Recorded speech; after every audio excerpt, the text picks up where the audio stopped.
আসসালামু আলাইকুম প্রিয় দেশবাসী, আশা করি সকলেই ভালো আছেন।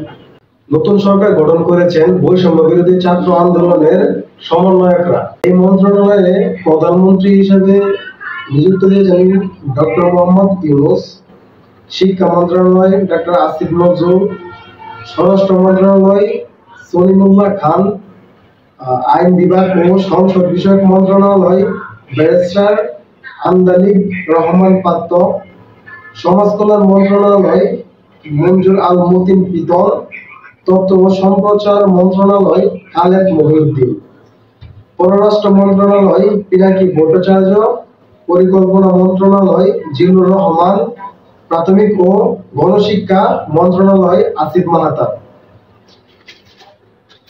অর্থ মন্ত্রণালয় ববি হাজ্জাজ, ধর্ম বিষয়ক মন্ত্রণালয় ডক্টর মিজানুর রহমান আজহারি এবং আহমদুল্লাহ, কৃষি মন্ত্রণালয় শায়েখ সিরাজ। 12 জন মন্ত্রী নিয়ে এই মন্ত্রিসভা গঠন করেছেন বৈষম্য বিরোধী ছাত্র আন্দোলনের সমন্বয়করা। তারা সকলের মতামত নিয়ে এই সরকার গঠন করেছেন। তাদের আস্থা এই সরকার চলমান থাকবে।